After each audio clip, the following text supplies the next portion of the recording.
The blood-soaked telegram trembled in Grace Whitaker's hands as she sank to her knees on the dusty wooden floor of her ranch house. Third time. The third time she had received news that ripped her heart from her chest. Ambrose, her third husband in 7 years, had been caught in a mining collapse near Pinos Altos, New Mexico territory. Gone, just like that. 1871 was proving to be as cruel as the years that came before it. Mama.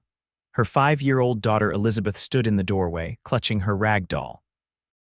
"Why are you crying?" Grace quickly wiped away her tears, stuffing the telegram into her apron pocket. At 28, she had buried 2 husbands before Ambrose. Thomas, her first, taken by Apache raiders when they were homesteading. Samuel, her second, killed in a cattle drive accident not 2 years after they'd wed. And now Ambrose. "It's nothing, sweetheart," Grace lied, rising to her feet. The ranch they'd built 10 miles outside of Pinos Altos suddenly felt impossibly large. The cattle would need tending, the crops harvested, the accounts managed. All tasks that would fall to her now, along with raising Elizabeth and Thomas Jr., her 8-year-old son from her first marriage. "Is it about Papa?" Elizabeth asked with the perceptiveness only children possess. Grace nodded, unable to form the words. She'd have to tell them both, explain once again why another father figure wouldn't be coming home. The thought made her stomach churn. A knock at the door startled them both. "Mrs. Whitaker." A deep voice called from outside. Grace composed herself, straightening her dress and wiping her eyes once more before opening the door.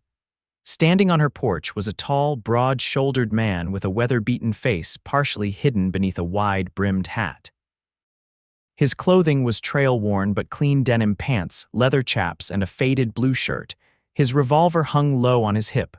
"Wade Garrison," he said, removing his hat. "I worked with your husband at the mine. I came as soon as I heard."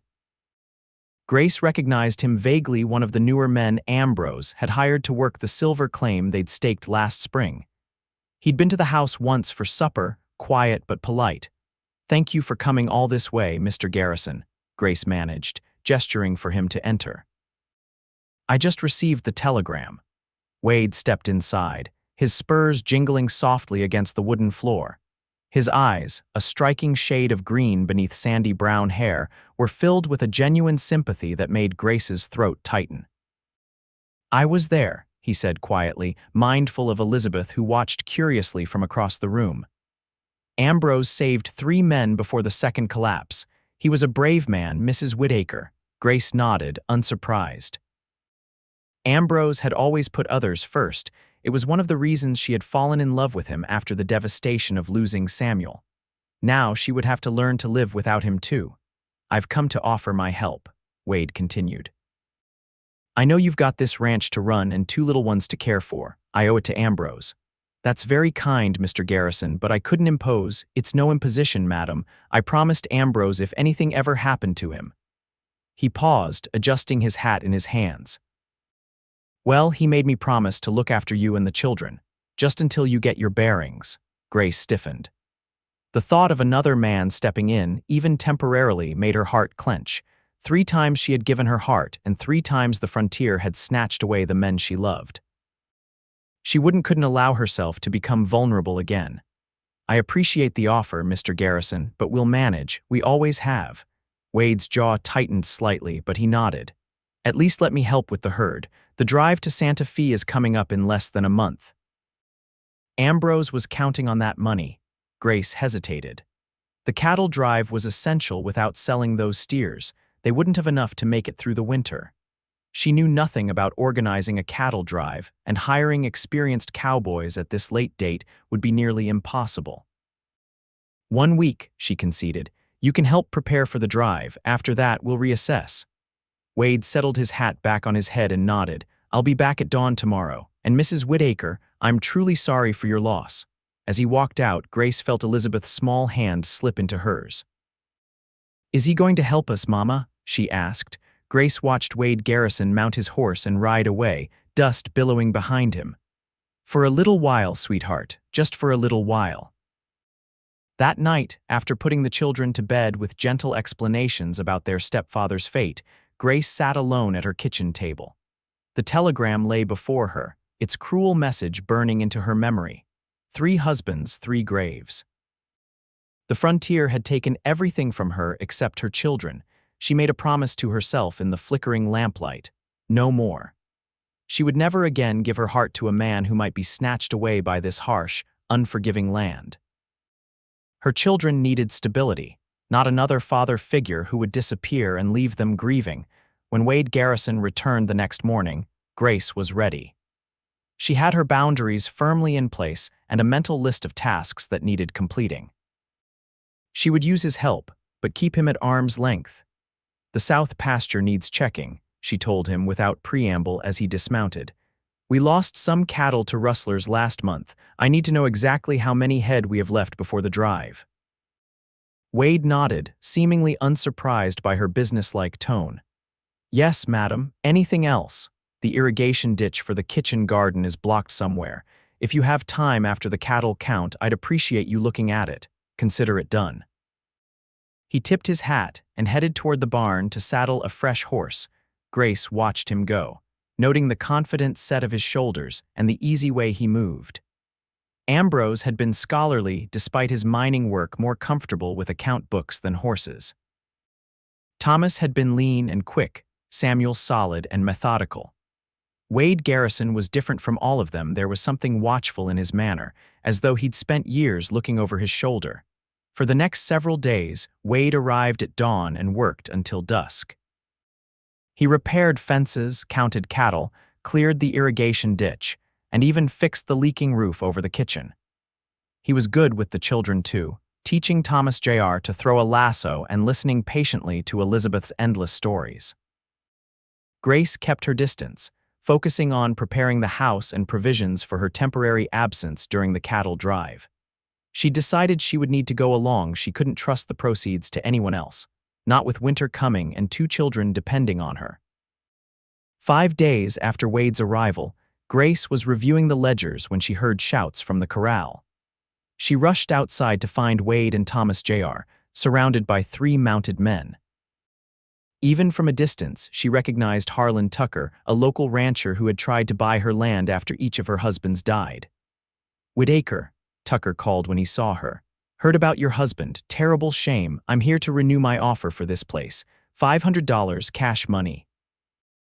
Grace marched toward them, her hand instinctively checking for the small derringer she kept in her apron pocket. "This ranch isn't for sale, Mr. Tucker. Not now, not ever." Tucker spat tobacco juice onto the dirt. "Be reasonable, woman. You can't run this place alone." "What happens when this hired hand moves on? Next offer won't be so generous." "Mrs. Whitaker has made herself clear," Wade said, stepping forward. His hand wasn't on his gun, but Grace noticed how he positioned himself between Tucker and her son. Tucker's eyes narrowed. "You got yourself a new protector already. Didn't take long to replace poor Ambrose, did it?" Grace felt her face flush with anger. "Mr. Garrison works for me, nothing more. Now kindly remove yourself from my property before I fetch my shotgun." Tucker laughed, but there was no humor in it. "The drive to Santa Fe is dangerous country. Accidents happen. Might be wise to reconsider my offer." He wheeled his horse around, his 2 companions following. "I'll be back, Whitaker." When they were gone, Wade turned to her. "How long has Tucker been after your land?" "Since Thomas died," Grace said, putting an arm around her son's shoulders. "He owns most of the water rights in the next valley. He's been trying to consolidate." Wade's expression darkened. His threats weren't subtle. The drive could be dangerous if he's involved. "All the more reason to get those cattle to market," Grace replied firmly. "We need the money they'll bring."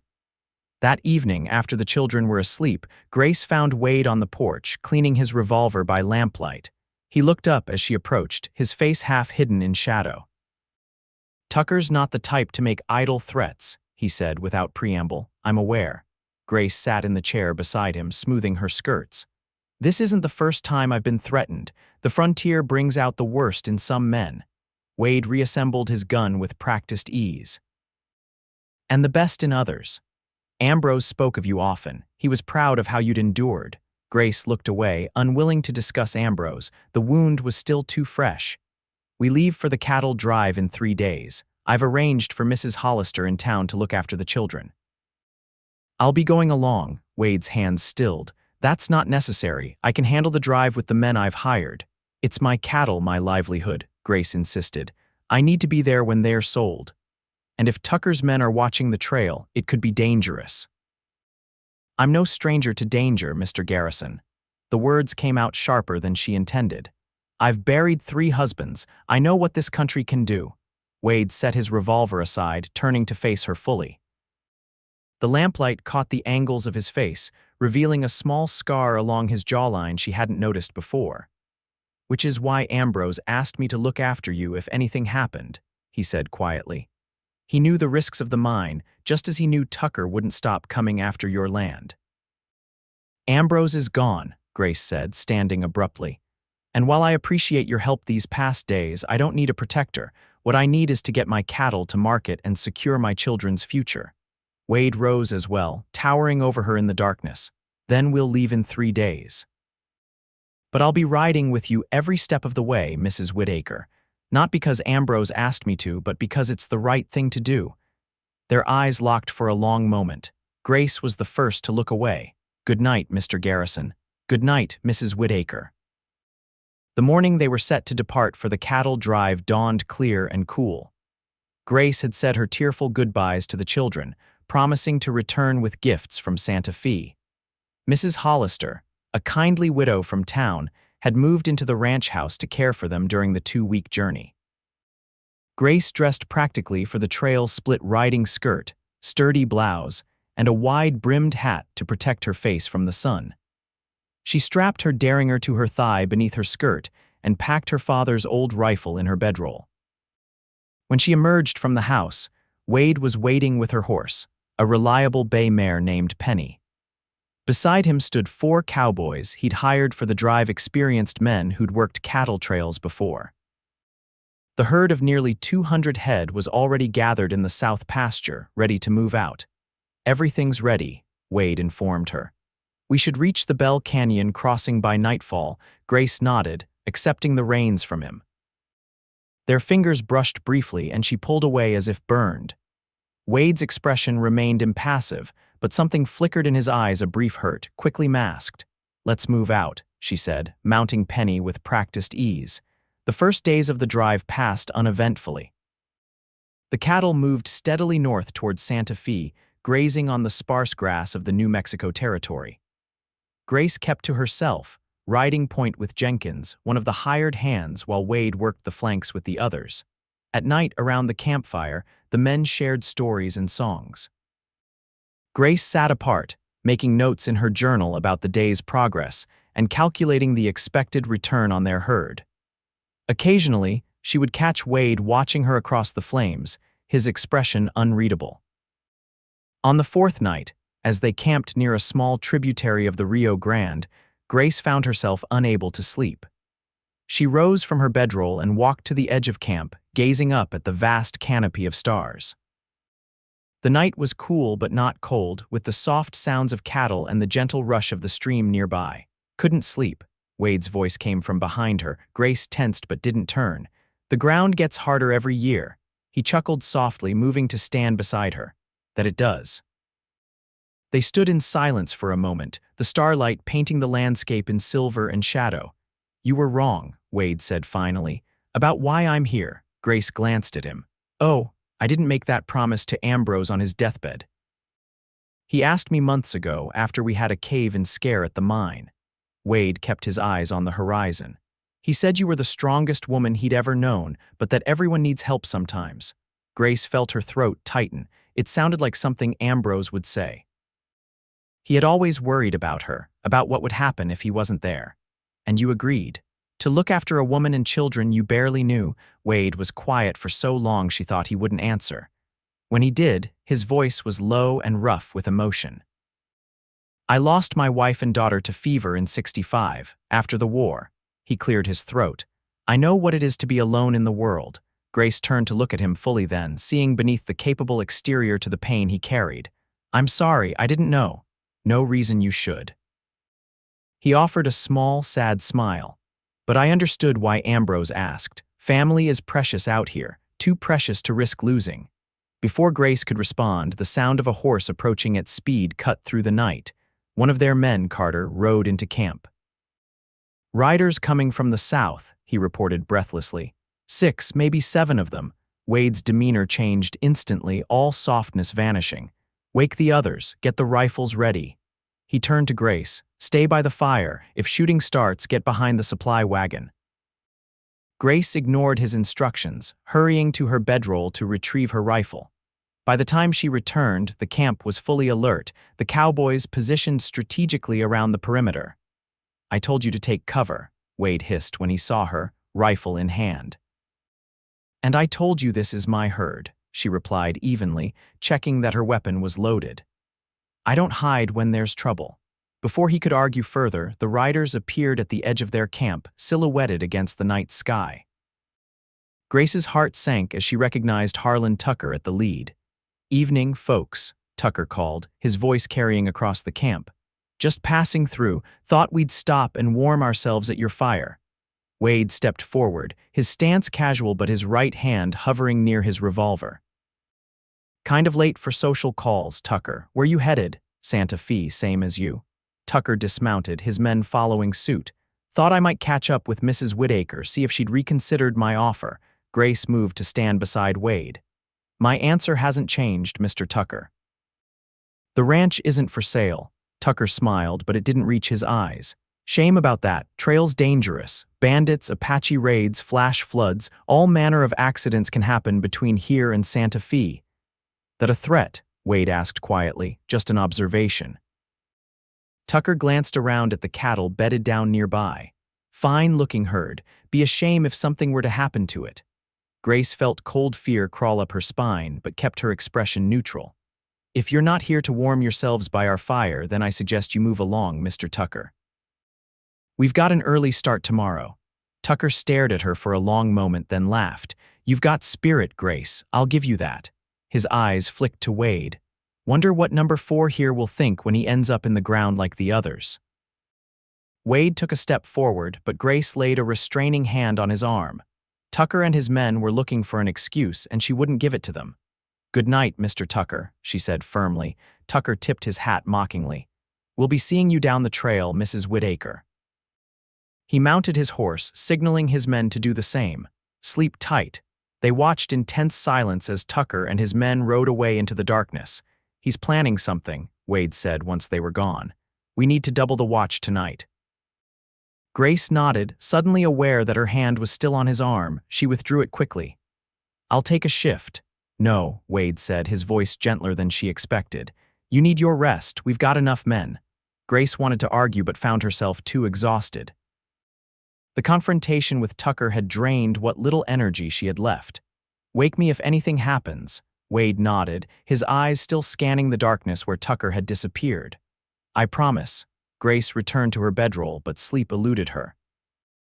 Tucker's threats echoed in her mind, along with Wade's revelation about his past. A man who had lost his family would understand the fear that gripped her heart every day, the fear of leaving her children alone in this harsh world. She recalled the way Wade had positioned himself between Tucker and the camp, ready to protect not just her but all of them. It was a selflessness she had seen in her husband's, in Thomas, as he had stood between her and the Apache raiders, in Samuel as he had rushed to stop a stampeding steer, in Ambrose as he had, according to Wade, saved others in the mine collapse. Good men, all of them. Men the frontier had devoured without remorse. Dawn came too quickly. Grace rose, stiff and tired, to find the camp already breaking down. Wade was consulting with the cowboys, his expression grim. "What is it?" she asked, approaching them. 2 of Tucker's men were spotted about a mile back, watching the herd, Wade explained. "They're following us." "Waiting for an opportunity," one of the cowboys added. "Likely planning to stampede the herd or pick us off one by one." Grace considered their options. They were still 5 days from Santa Fe with rough country ahead. "We could take a different route." Wade shook his head. "The only other trail adds 3 days to the journey, and there's no guarantee Tucker doesn't have men watching that one too." "Then we keep going," Grace decided. "But we stay alert. No one rides alone, and we keep the herd tight." The men nodded, and Wade gave orders to move out. As they rode, Grace found herself scanning the horizon constantly, jumping at shadows. Wade noticed her tension and rode up beside her. "We'll be all right," he said quietly. Tucker's a coward at heart. He won't try anything unless he thinks the odds are overwhelmingly in his favor. Grace appreciated the reassurance, even if she wasn't entirely convinced. "How did you end up working for Ambrose?" she asked, partly to distract herself from their precarious situation. Wade adjusted his hat against the morning sun. "I drifted into Pino's Altos last spring, was looking for work, heard the Whitaker mine was hiring. Ambrose took me on despite my lack of mining experience." A small smile touched his lips. "Said he trusted my handshake more than the references of some of the other applicants." "That sounds like him," Grace said softly. "He was a good judge of character. He talked about you and the children all the time, kept a daguerreotype of you in his pocket." Wade glanced at her. "Said you were the strongest person he'd ever known, to endure what you had and still keep going." Grace felt tears prick at her eyes and blinked them away. "I'm not strong, I'm just surviving. Sometimes that's the same thing." Wade's voice was gentle. "Out here, surviving is strength." Their conversation was interrupted by a shout from the rear of the herd. One of their cowboys was galloping toward them, waving frantically. "Dust cloud," he called. "Riders coming fast from the southeast." Wade immediately took charge. "Get the herd moving toward those rocks," he ordered, pointing to a rocky outcropping ahead. "We can use them for cover if needed." Grace urged Penny forward, helping to guide the cattle toward the relative safety of the rocks. The animals sensed the tension and moved sluggishly, requiring constant prodding and calls from the cowboys. As they reached the rocks, Grace looked back to see 7 riders cresting a hill behind them. Even at this distance, she recognized Tucker's distinctive gray horse. "They're coming straight for us," she told Wade as he rode up beside her. Wade nodded grimly. "Get behind the rocks, I'll handle Tucker." "No," Grace said firmly. "This is my fight, my herd, my livelihood." Before Wade could argue, she urged Penny forward, riding out to meet Tucker and his men. After a moment's hesitation, Wade followed, catching up to ride beside her. Tucker slowed his approach when he saw them coming to meet him, raising a hand to halt his men about 50 yards away. He rode forward alone, a falsely pleasant smile on his face. "Mrs. Whitaker," he called. "Beautiful day for a ride, isn't it?" "What do you want, Tucker?" Grace demanded, her hand resting on her concealed derringer. Tucker spread his hands in a gesture of innocence. "Just passing through. Heading to Santa Fe myself, as I mentioned. Thought I'd offer you an escort." "Dangerous country for a woman alone." "She's not alone," Wade said quietly, his hand resting casually near his revolver. Tucker's smile tightened. "So I see." He leaned forward in his saddle. "Final offer, Grace. 500 for the ranch, right here, right now, cash money.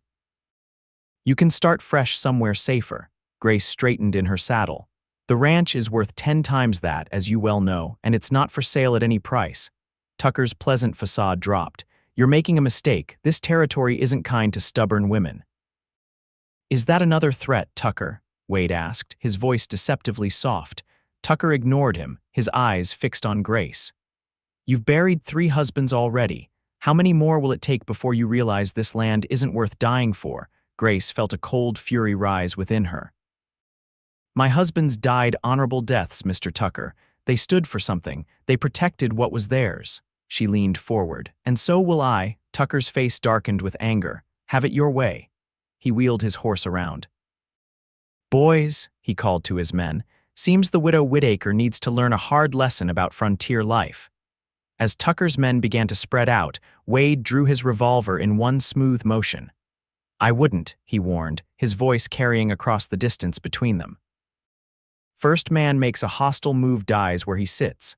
The men hesitated, looking to Tucker for direction. Tucker himself seemed to be calculating his odds. 7 against 2, he said with a smirk. "I like those numbers." "You might want to look again," came a new voice.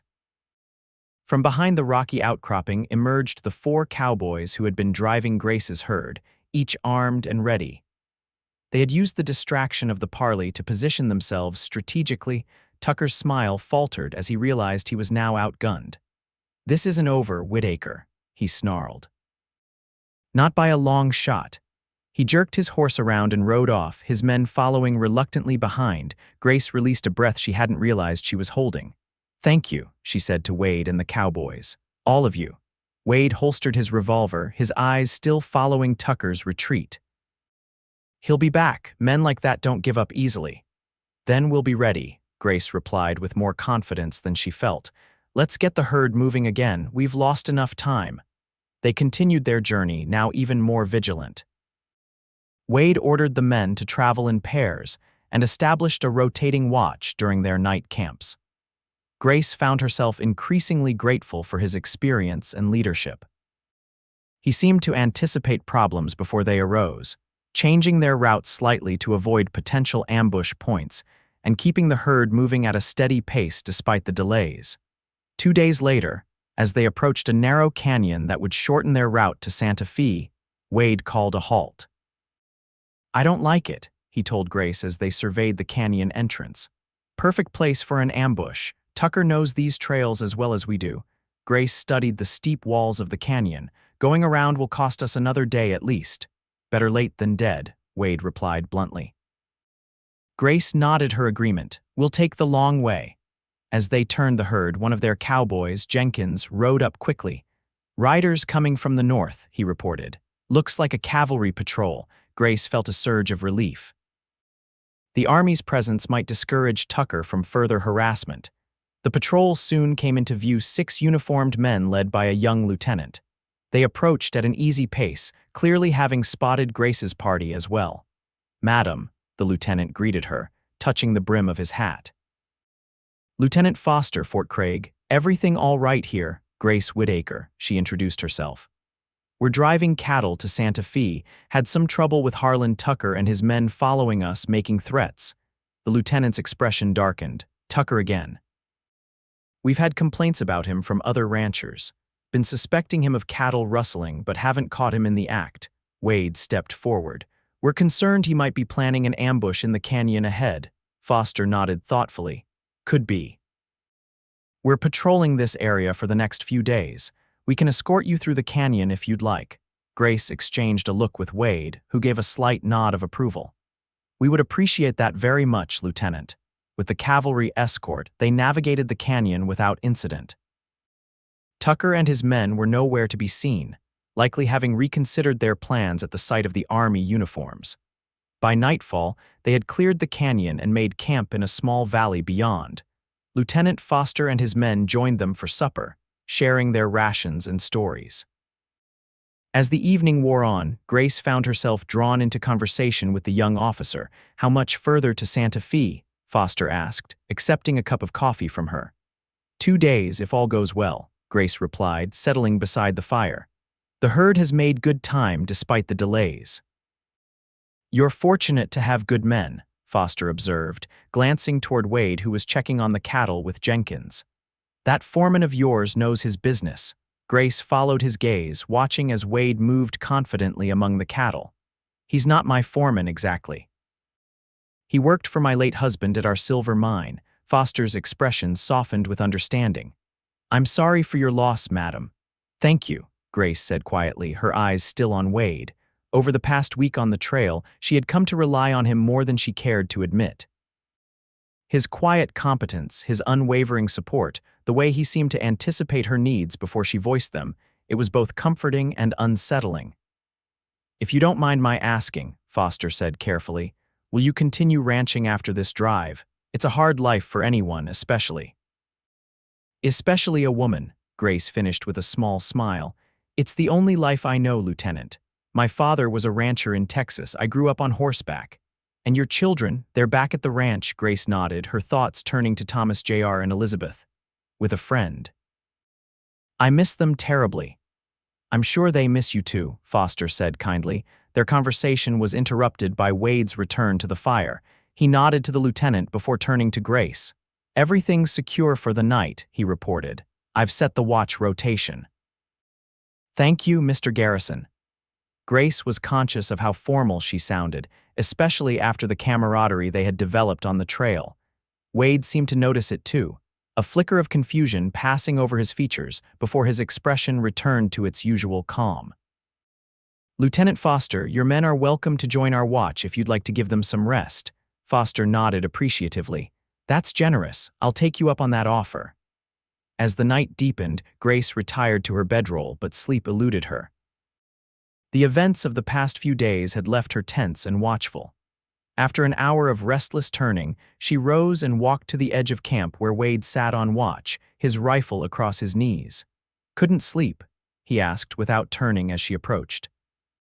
Too much on my mind, Grace admitted, wrapping her shawl tighter around her shoulders against the night chill. Wade shifted slightly, making room for her on the fallen log he was using as a seat. We're almost there. Another 2 days and you'll have your money, be headed home to your children. Grace sat beside him, conscious of the warmth radiating from his body in the cool night. What will you do? After the drive, Wade was silent for a moment, gazing out at the dark landscape. I hadn't thought that far ahead. Find work, I suppose. There's always need for a man who can handle cattle or work a mine. Grace studied his profile in the moonlight. The strong jaw, the thoughtful eyes, the small scar that spoke of a life lived hard but honorably. You could stay on, she found herself saying, at the ranch. We'll need help with winter preparations after I return. Wade turned to look at her, surprise evident in his expression. I thought you were eager to be rid of me.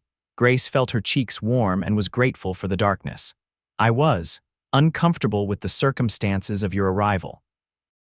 The promise to Ambrose, she chose her words carefully, but you've proven yourself a dozen times over on this drive. The children like you, and I could use the help. Is that all it is? Wade asked quietly, needing help. The question hung between them, laden with meaning Grace wasn't ready to acknowledge. She stood abruptly. It's a practical arrangement, she said, her voice steadier than she felt. Nothing more. Wade rose as well, standing close enough that she could see the resignation in his eyes. Of course, Mrs. Whitaker. I'll consider your offer. Grace nodded stiffly and returned to her bedroll, more conflicted than before. She had built walls around her heart after burying 3 husbands, determined never to be vulnerable again. But Wade Garrison was slowly, steadily, finding cracks in those defenses. The next day brought clear skies and good progress. The cavalry escorted them until midday before turning back toward Fort Craig. Lieutenant Foster assured them they were now close enough to Santa Fe to be relatively safe from Tucker's interference. Most outlaws avoid getting too close to the territorial capital, he explained as they parted ways. Too many lawmen. Grace thanked him for the escort, and they continued their journey. By nightfall, they could see the distant lights of outlying farms near Santa Fe. They made camp one last time, planning to reach the stockyards by midday tomorrow. As Grace helped prepare the evening meal, she noticed Wade deep in conversation with Jenkins, both men looking serious. When Jenkins walked away, she approached Wade. Is everything all right? Wade hesitated, then sighed. Jenkins spotted one of Tucker's men watching us from a ridge about an hour ago. He rode off when he realized he'd been seen. Grace felt a cold knot form in her stomach. You think they're still planning something, even this close to Santa Fe? Tucker strikes me as a man with a grudge, Wade said grimly, and men with grudges don't always act rationally. What do we do? Stay alert, double the watch tonight. Wade's eyes met hers, concern evident, and you stay close to camp, no wandering off alone. Grace bristled slightly at being told what to do but recognized the wisdom in his caution. I'll be careful. After supper, the camp settled into an uneasy quiet. The men took their watch positions while Grace sat by the fire, mending a tear in her riding skirt. Wade joined her after completing his rounds, accepting the cup of coffee she offered. We should reach the stockyards by noon tomorrow, he said, warming his hands around the cup. Jenkins knows a buyer who's fair and pays cash, should be a good price for the herd. Grace nodded, continuing her stitching. What will you do with your share? Each of the cowboys, including Wade, would receive a percentage of the profits from the sale. Save it mostly, Wade replied. Maybe buy some new boots. He glanced down at his well-worn footwear with a small smile. Grace found herself smiling in return. These quiet moments with Wade had become increasingly comfortable, the tension between them giving way to an easy companionship she hadn't expected. I've been thinking about your offer, Wade said after a moment. to stay on at the ranch. Grace looked up from her mending, suddenly nervous about what he might say.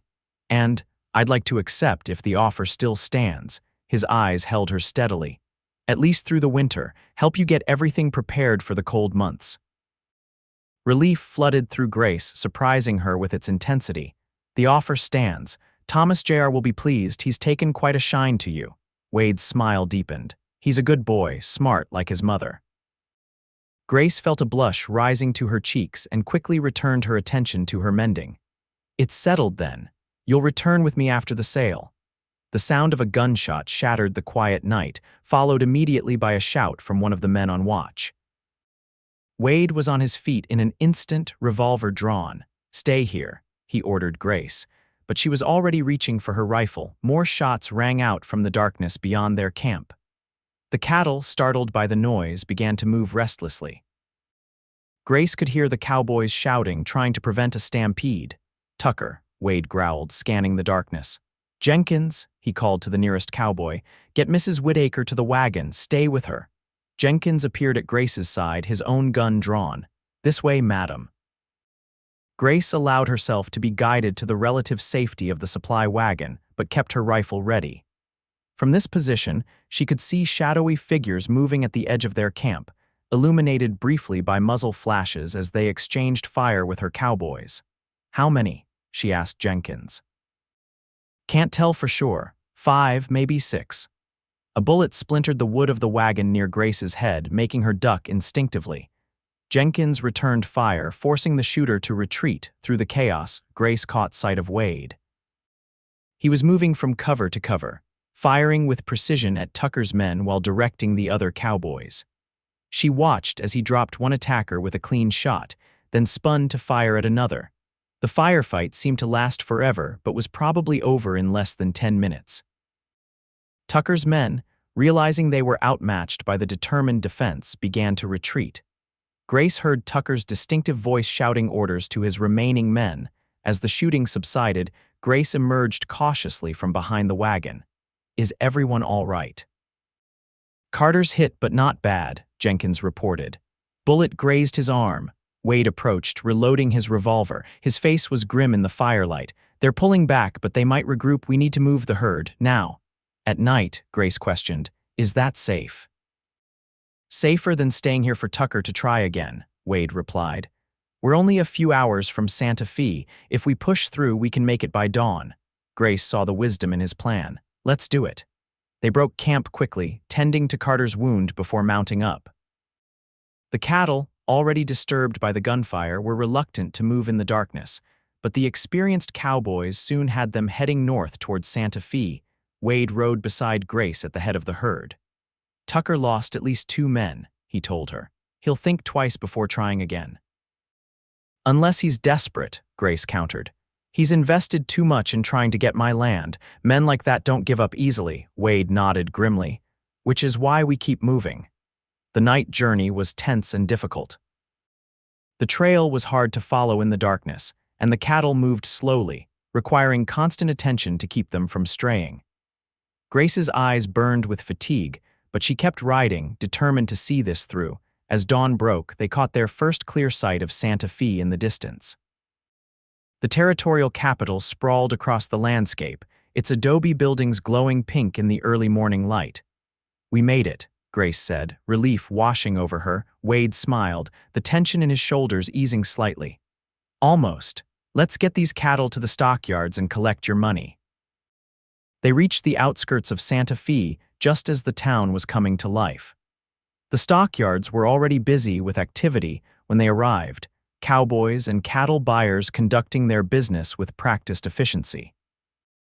Jenkins introduced them to a buyer named Holloway, a square-built man with honest eyes and a firm handshake. He inspected the herd carefully before making his offer. $1,800 for the lot, he said finally. Cash money. Grace had hoped for more but knew it was a fair price given the current market. She nodded her agreement, and Holloway counted out the money on the spot, stuffing the bills into a canvas bag which he handed to her. Pleasure doing business with you, Mrs. Whitaker, he said. Your cattle are some of the finest I've seen this season. With the sale complete, Grace paid her cowboys their shares, thanking each man personally for their hard work and bravery. They would remain in Santa Fe for a few days before finding work on other ranches or heading back to Pinos Altos. Wade accepted his payment with a nod of thanks. "I'll secure us rooms at the hotel," he told Grace. "We could both use some real rest before starting back tomorrow." "Thank you," Grace replied, suddenly aware of how exhausted she truly was. The past 2 weeks had drained her completely, both physically and emotionally. The Santa Fe Hotel was a 2-story adobe building near the town plaza. Grace sank gratefully onto the bed in her room, relishing the comfort after so many nights on the hard ground. She had just removed her boots when there was a knock at her door.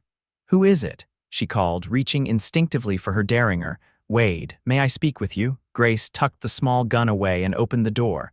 Wade stood in the hallway, his expression troubled. "What's wrong?" she asked, immediately alert.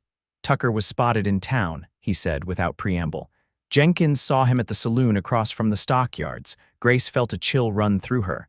"He followed us all the way here," Wade nodded grimly. "He's not giving up. And now you're carrying a significant amount of money." Grace glanced at the canvas bag containing their profits, which she had hidden beneath the pillow on her bed. "What do? We need to get you and that money safely back to your ranch," Wade said. "I've been thinking about it. Instead of the main road, we could take the mountain trail. It's longer but less traveled. Tucker won't expect it. When do we leave?" "First light tomorrow. The sooner we're away from here, the better." Grace nodded her agreement. "I'll be ready." Wade hesitated in the doorway, looking as though he wanted to say more. Finally, he simply said, "Get some rest, Grace. Tomorrow will be a long day." It was the first time he had used her given name, and the sound of it in his deep voice sent an unexpected warmth through her. "You too, Wade." He gave her a small smile before closing the door behind him. Grace stood motionless for a moment, her hand still on the doorknob, trying to sort through the jumble of emotions his presence evoked. Respect, certainly. Gratitude for his protection and guidance. But there was something else growing beneath those feelings, something she had sworn never to allow again. She shook her head firmly and moved away from the door. 3 times she had given her heart, and 3 times it had been broken by death. She couldn't risk that pain again. Not for Wade Garrison, not for anyone. Yet as she lay down to sleep, his face was the last image in her mind before exhaustion claimed her. They left Santa Fe before dawn, taking the mountain trail as Wade had suggested.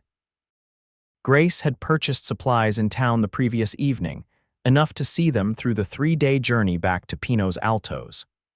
The money from the cattle sale was divided between them for safety, half hidden in Grace's saddlebags and half in Wade's. The mountain trail was as Wade had described, longer but less traveled. They rode steadily through the day, making good time despite the challenging terrain. By nightfall, they had covered nearly 20 miles, camping in a sheltered ravine with a small stream nearby. As Grace prepared their simple supper, Wade built a small, smokeless fire and tended to the horses. They worked together with the easy efficiency of partners who had found their rhythm, anticipating each other's needs without discussion. Over their meal of beans and biscuits, Grace found herself studying Wade in the firelight. The past weeks had changed how she saw him, no longer just the man who had arrived with news of Ambrose's death, but someone who had proven himself trustworthy and capable time and again. "Tell me about your wife," she said suddenly, surprising herself as much as him. "If you don't mind speaking of her." Wade was quiet for a long moment, and Grace feared she had overstepped, but then he set aside his plate and gazed into the fire. "Her name was Emily," he said softly. "She was a teacher before we married, taught me to read properly. I'd never had much schooling." A small smile touched his lips at the memory. "She was kind but strong-willed, wouldn't let me get away with anything." Grace smiled, imagining this strong, capable man being managed by a determined schoolteacher. "And your daughter, Sarah, she was 4 when the fever took them both," his voice roughened. "Had my eyes," Emily always said, "but her mother's spirit." Grace reached across the space between them, touching his hand briefly. "I'm sorry, Wade." He turned his hand to catch hers, holding it gently. "It was a long time ago, 6 years now."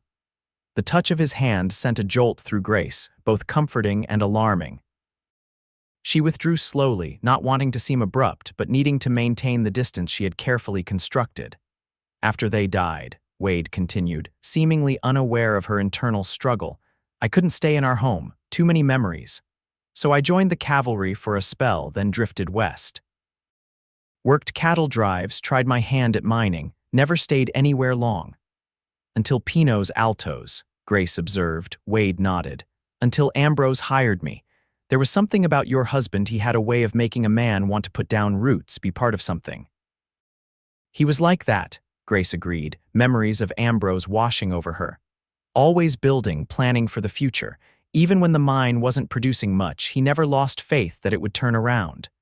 The new silver vein we found last month would have made him proud, Wade said.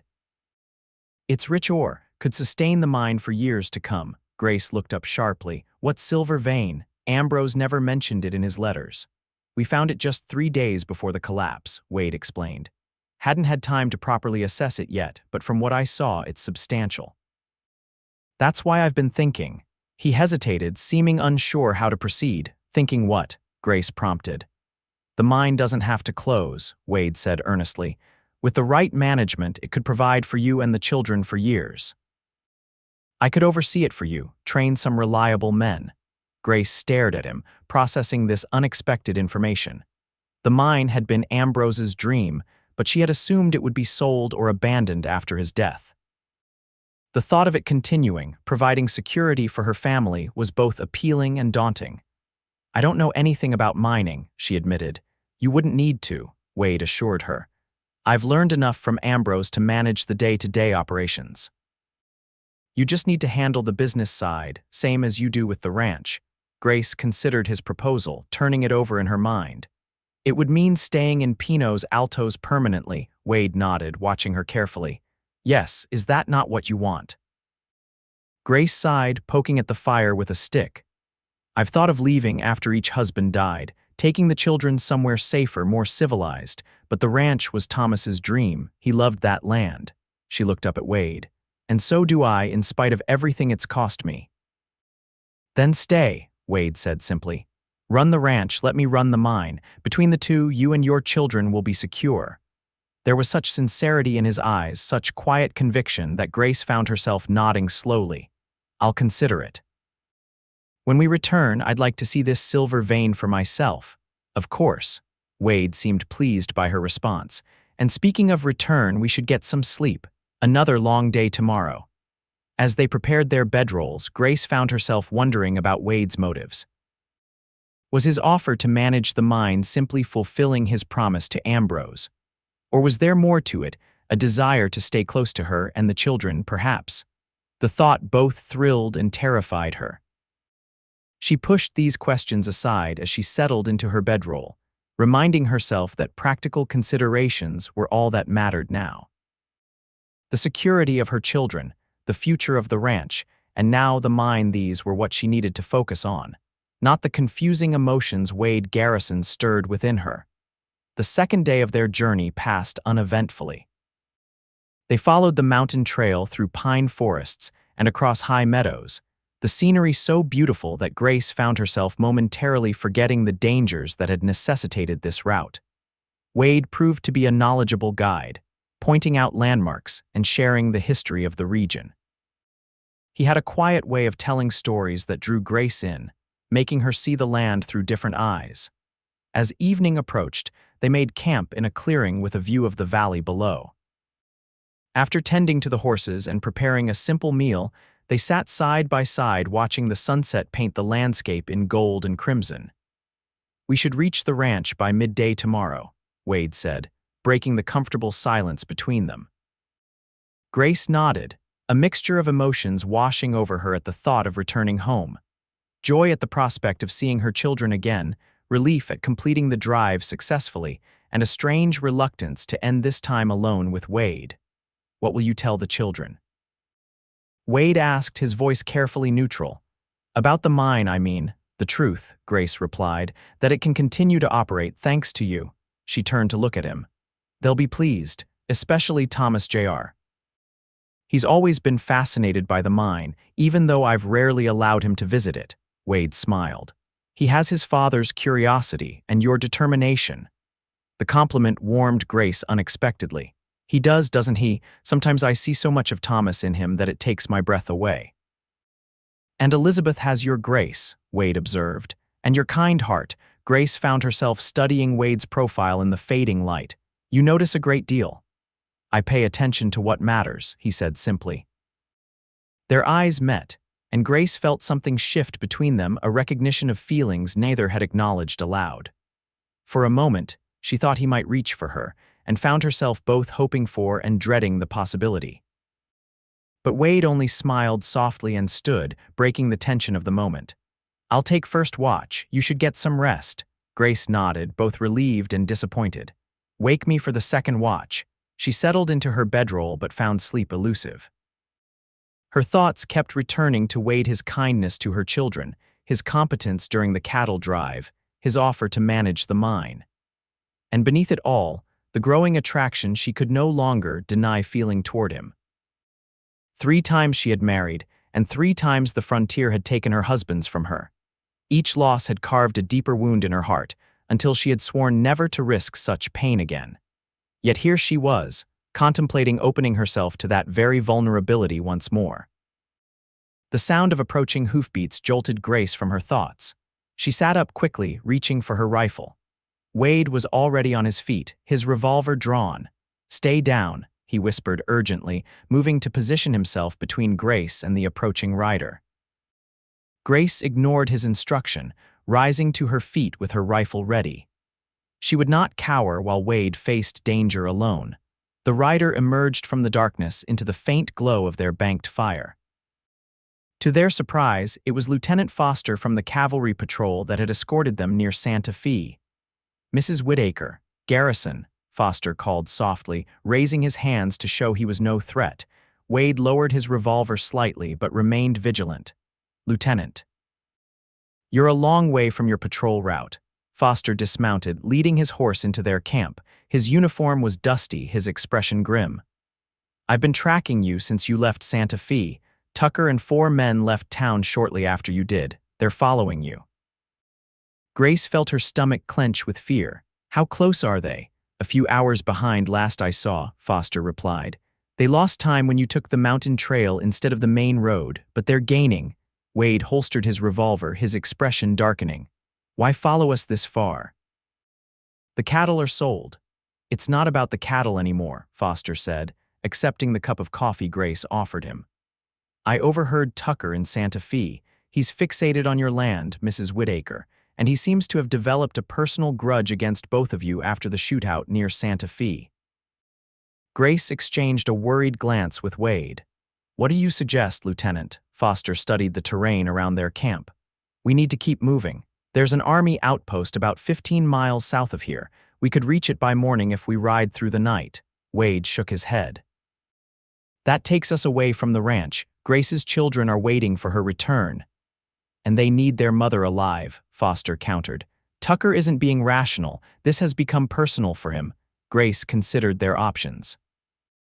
The outpost would provide safety but delay their return to the children.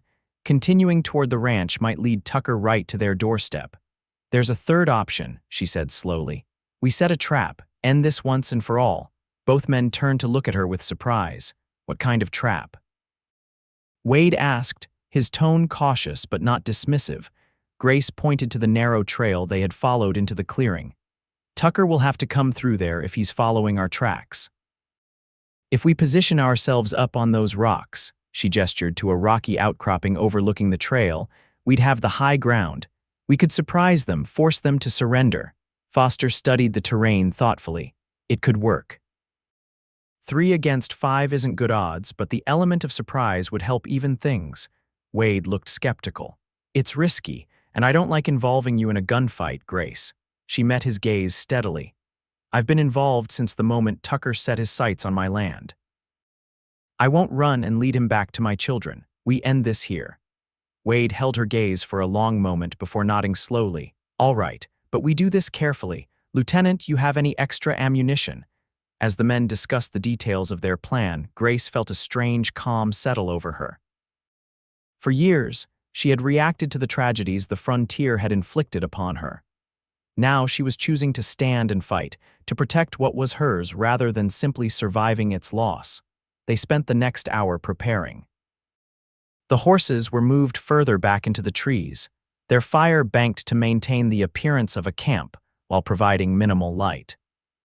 Foster and Wade positioned themselves among the rocks overlooking the trail, while Grace took a position slightly lower, where she would have a clear shot but be less exposed. Then they waited. The night deepened around them. An owl called somewhere in the distance. Grace's legs grew stiff from holding her position, but she remained vigilant, her rifle ready. Beside her, Wade was a reassuring presence, solid and dependable. "They're coming," Foster whispered suddenly, his keen ears picking up what Grace couldn't yet hear. "At least 4 horses." Now Grace could hear it too, the soft clink of metal, the creak of saddle leather, the muffled sound of hooves on the pine needle-covered trail. Her heart began to race, but her hands remained steady on her rifle. Wade touched her arm lightly. "Wait for my signal," he breathed, barely audible. "Let them get fully into the clearing." Grace nodded, focusing on her breathing as Thomas had taught her long ago. In, out, steady, ready, the riders emerged from the darkness one by one. Tucker led them, his gray horse ghostly in the faint moonlight. Behind him rode 4 men, their features indistinct in the darkness, but their weapons clearly visible. Tucker reined in at the edge of the clearing, studying the banked fire and the bedrolls that Wade had arranged to appear occupied. The other men spread out slightly, also scanning the campsite. "They're asleep," one of the men said, his voice carrying in the still night. "Easy pickings." "Don't be so sure," Tucker replied, his tone suspicious. "Garrison's not a man to sleep sound in hostile country." He gestured to 2 of his men. "Circle around the camp, check for lookouts." As the men began to dismount, Wade stood from his position behind the rocks, his revolver aimed steadily at Tucker. "That's far enough, Tucker," he called, his voice hard and authoritative. At the same moment, Foster rose from his hiding place, rifle at the ready. "You men are under arrest for attempted murder and harassment." Tucker and his men froze, caught off guard by the ambush. Then, with a curse, Tucker drew his gun and fired wildly toward Wade's position. The shot went wide, but it broke the tableau into frantic action. Tucker's men scattered, seeking cover as Foster and Wade returned fire. Grace remained steady, waiting for a clear shot. When one of Tucker's men broke cover, running toward the horses, she squeezed the trigger. Her bullet struck him in the leg, sending him tumbling to the ground. The firefight was chaotic but brief.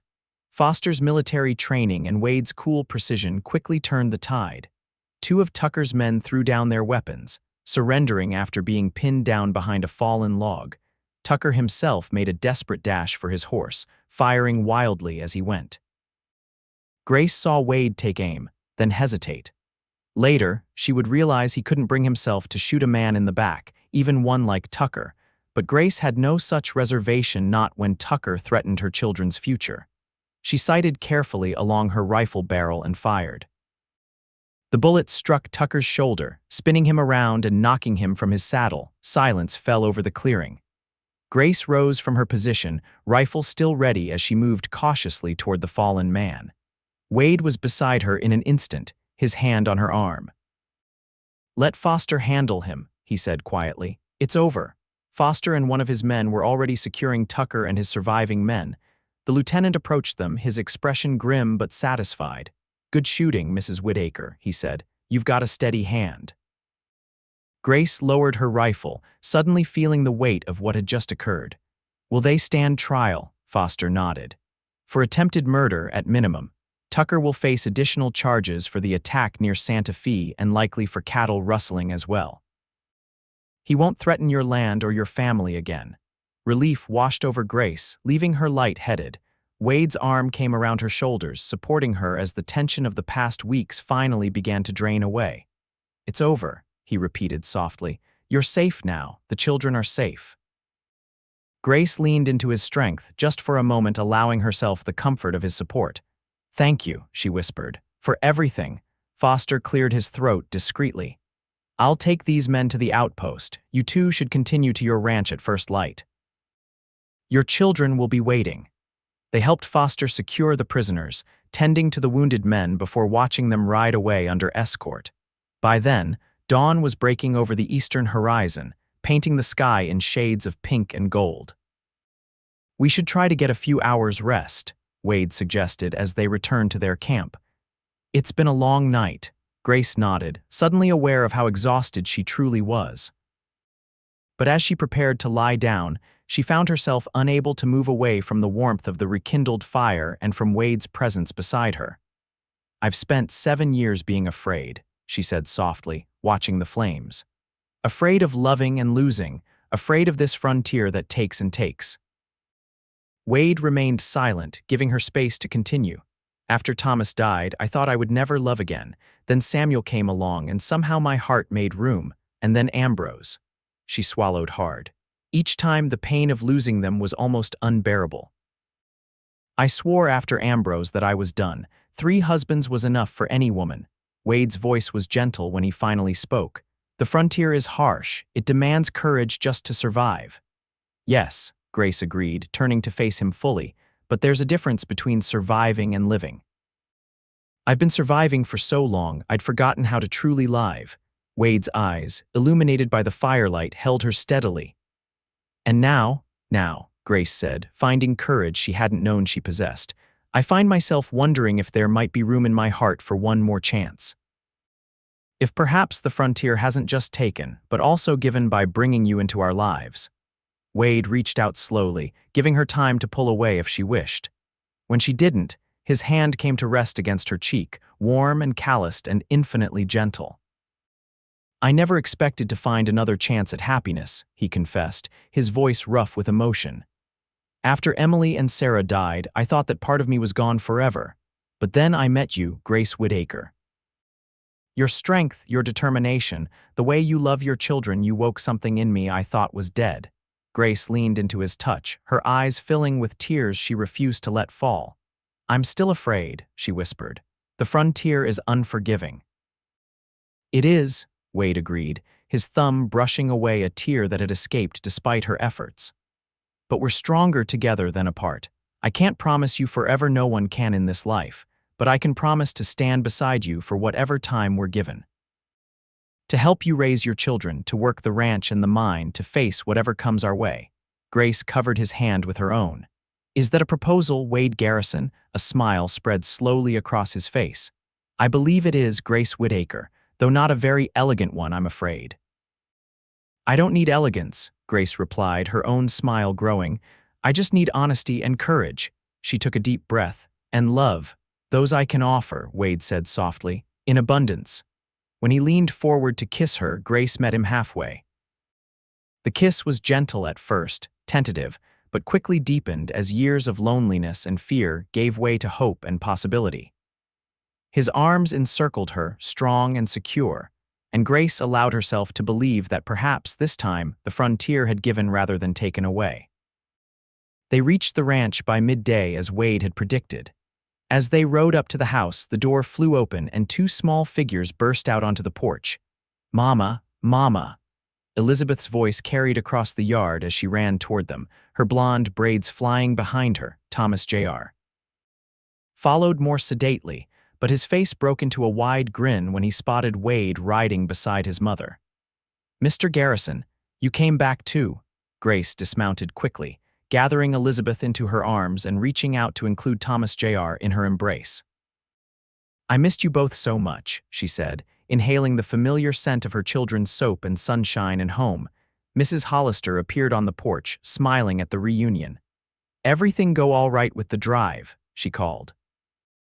"Better than all right," Grace replied, straightening with Elizabeth still in her arms. "The cattle sold well and—" She glanced at Wade, who had dismounted and was standing a respectful distance away. "We have some news." "What news, Mama?" Thomas Jr. asked, his eyes darting between the adults. "Is it about the mine?" "Partly," Grace said, setting Elizabeth down and taking both children by the hand. She led them to where Wade stood. "Mr. Garrison has found a new silver vein in the mine, one that could provide for us for many years to come." The children's eyes widened with excitement, but Grace wasn't finished. "He's also asked to stay on permanently to help manage the mine and the ranch." She took a deep breath, squeezing her children's hands gently, and he's asked me to marry him. There was a moment of stunned silence. Then Elizabeth broke into a wide smile. Really, Mama, Mr. Garrison is going to be our new papa. Wade knelt down to the children's level, his expression serious but kind. If that's all right with you both, I know I could never replace your fathers and I wouldn't try to. But I would be honored to be a part of your family, to help your mother care for you and this ranch. Thomas Jr. studied Wade thoughtfully. Would you teach me more about lassoing, and about the mine, of course, Wade promised, and anything else you want to learn? And tell me more stories about the war, the boy pressed. The ones you started on the porch that night, Wade nodded, glancing up at Grace with a smile. Any stories your mother approves of? Thomas Jr. seemed to consider this for a moment, then nodded firmly. Then it's all right with me. Elizabeth simply threw her arms around Wade's neck. I'm glad you're staying, she declared. Mama smiles more when you're here. Wade's eyes met Grace's over Elizabeth's head, filled with such tenderness that Grace felt her heart swell. She had been so certain she would never allow herself to love again, yet here she was opening her heart to this man who had proved himself worthy of her trust and her children's affection. When's the wedding, Mama? Elizabeth asked, releasing Wade to tug at Grace's skirt. Grace laughed, a sound of pure joy that surprised even her. We haven't decided yet, sweetheart. We only just got engaged last night. Mrs. Hollister came down from the porch, beaming. This calls for a celebration. I've got a pie cooling in the kitchen, and I think we might find some cider to go with it. As they all moved toward the house, Wade caught Grace's hand, holding her back for a moment as the others went ahead. Are you sure about this? He asked quietly. It's happened so quickly. Grace looked up at him, at the face that had become so dear to her in such a short time. The first time I saw you on my porch, I was determined to send you away as soon as possible. I was so afraid of opening my heart again, of risking another loss. And now. Wade's thumb traced circles on the back of her hand. Now I realize that loving again isn't a betrayal of what I had with Thomas or Samuel or Ambrose. It's a testament to what they taught me about love and courage. She smiled up at him. They would want me to be happy, to give the children a stable home with two parents who love them. Wade brought her hand to his lips, pressing a kiss to her knuckles. I promise you, Grace Whitaker, I will do everything in my power to be worthy of the trust you're placing in me. And while I can't promise the frontier won't try to take me from you as it took the others, I can promise to fight like hell to stay by your side. Grace laughed softly at his fervor. That's all I can ask. She reached up to touch his face, her eyes serious again. When I received that telegram about Ambrose, I swore I was done with love, that the frontier had taken enough from me. But you, Wade Garrison, you promised to be my last husband. And I intend to keep that promise, Wade said solemnly, for as many years as were given. Mama, Mr. Garrison. Elizabeth called from the porch. The pie's getting cold. Hand in hand, they walked toward the house, toward the future they would build together, frontier and all. The wedding took place 6 weeks later, a simple ceremony in the Pinos Altos church with the children and a few close friends in attendance. Grace wore a new blue dress ordered from Santa Fe and Wade a clean black suit that made him look both handsome and slightly uncomfortable. Lieutenant Foster, now stationed permanently at Fort Craig, stood as Wade's best man. As Grace spoke her vows, she felt none of the reservation or fear she had expected. Instead, there was only certainty that this man, this union, was right. When the preacher pronounced them husband and wife, Wade's kiss was gentle but full of promise, sealing their commitment before God and their community. The reception was held at the ranch, the yard decorated with lanterns and wildflowers. Mrs. Hollister had outdone herself with the food, and someone had brought a fiddle, filling the evening with music and laughter. Grace watched as Wade twirled Elizabeth around in a dance, her daughter's face alight with joy, and felt her heart might burst with happiness.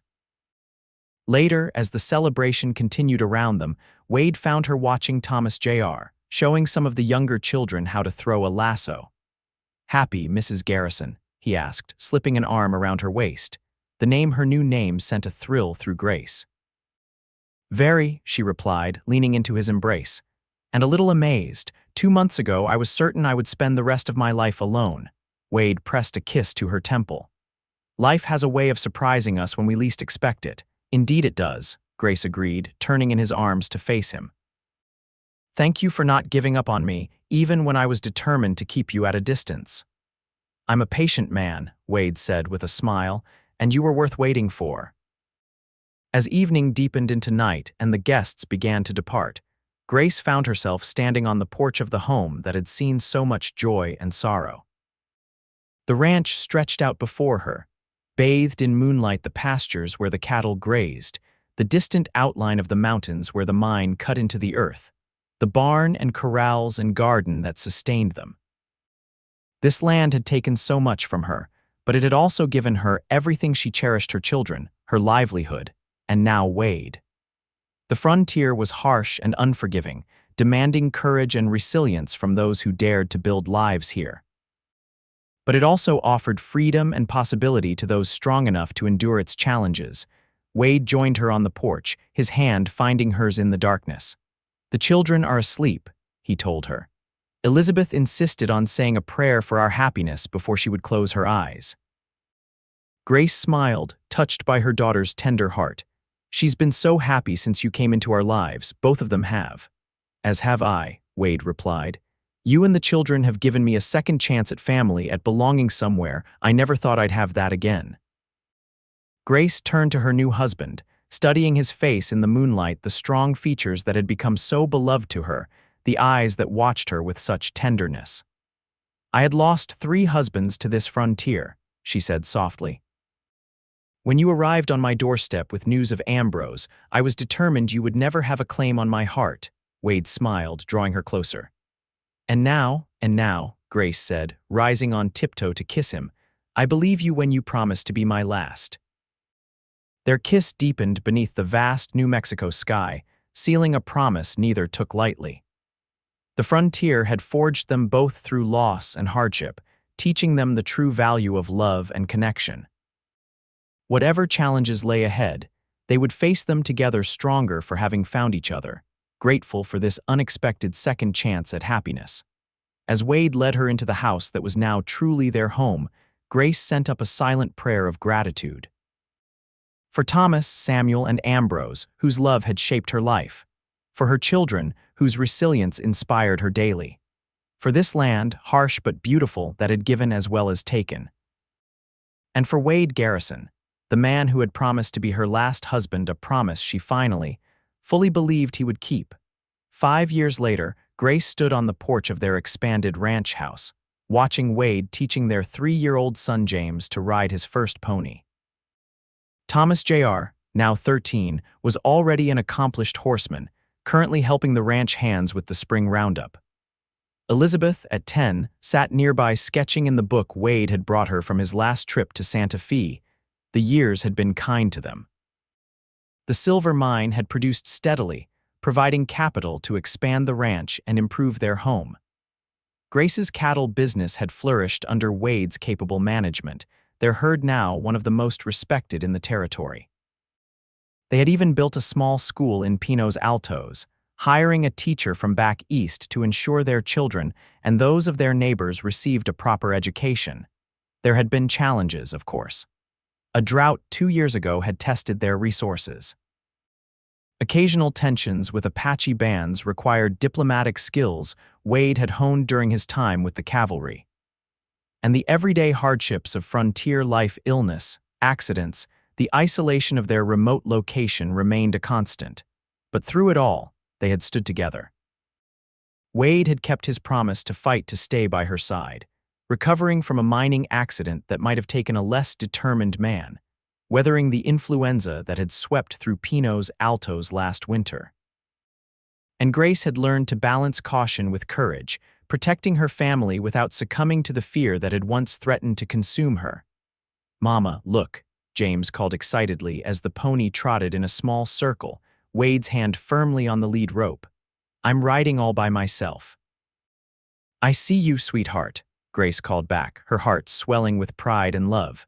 James was the physical embodiment of their union, Wade's green eyes and strong build, Grace's dimples and determined chin.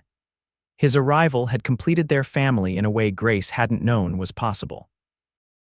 Wade caught her eye over their son's head, his smile still able to make her heart skip after all these years. She smiled back, a silent communication passing between them, gratitude for this moment, for their life together, for the love that had bloomed against all odds. Later that evening, after the children were asleep, Grace and Wade sat together on the porch swing he had built the previous summer. The night was warm, the air filled with the scent of the roses Grace had planted along the front of the house. "I had a letter from Lieutenant Foster today," Wade mentioned, his arm comfortably around her shoulders. "He's been promoted to captain." "That's wonderful news," Grace replied. "We should invite him for a visit. The children would love to see him again." Wade nodded, his fingers absently playing with a strand of her hair. He also mentioned that Harlan Tucker died in prison last month. Lung sickness, apparently. Grace was quiet for a moment, processing this information. Tucker had been sentenced to 15 years for his crimes, his threats neutralized long ago. Yet hearing of his death brought a strange sense of closure. "Are you all right?" Wade asked, noting her silence. "Yes," Grace said thoughtfully. "I'm just remembering how afraid I was back then. How certain I was that the frontier would take you from me too, as it had taken the others." Wade tightened his arm around her shoulders. "The frontier gives and takes in equal measure. It takes those who aren't prepared for its challenges, but it gives freedom and opportunity to those who respect its power." Grace leaned her head against his shoulder, contemplating his words. "You know, when you first arrived with news of Ambrose, I thought you were just another man making promises you couldn't keep," Wade chuckled softly. "As I recall, you made it quite clear you didn't want or need my help." "I was wrong," Grace admitted, tilting her face up to his. "Though I'm still not sure how you managed to break through all those walls I'd built around my heart." "Persistence," Wade suggested with a smile, "and perhaps a little divine intervention. Someone up there knew we needed each other." Grace couldn't argue with that. Finding Wade or him finding her had been an unexpected blessing that changed the course of her life. 3 times she had loved and lost, each loss carving deeper wounds in her heart. But the 4th time had healed those wounds, teaching her that love was worth the risk, even on this unforgiving frontier. "Do you ever regret it?" she asked softly. "Staying here, taking on a widow with 2 children and all the baggage of my past." Wade turned to face her fully, his expression serious in the fading light. "Not for a single moment," he said with quiet conviction. "You, Thomas, Elizabeth, James, you're the family I thought I'd never have again after Emily and Sarah died. You gave me a reason to put down roots, to build something lasting." He brushed a strand of hair from her face, his touch as tender as it had been in the early days of their courtship. "I promise to be your last husband, Grace Garrison. It's a promise I intend to keep for many years to come." Grace leaned forward to kiss him, still marveling at how right it felt after all these years. The frontier had taught her many harsh lessons about love and loss, about courage and endurance. But it had also given her Wade, a partner who understood those lessons because he had learned them too, who stood beside her not despite her past, but because of it. 3 husbands she had lost to the unforgiving land of the New Mexico Territory. But the 4th Wade Garrison had proved true to his word. He was indeed her last, the one who had helped her transform survival into truly living, fear into hope, loss into love. And as they sat together in the deepening twilight, the ranch peaceful around them, Grace knew with absolute certainty that whatever the frontier might still have in store for them, they would face it as they had faced everything else together, with courage and faith in the future they continued to build.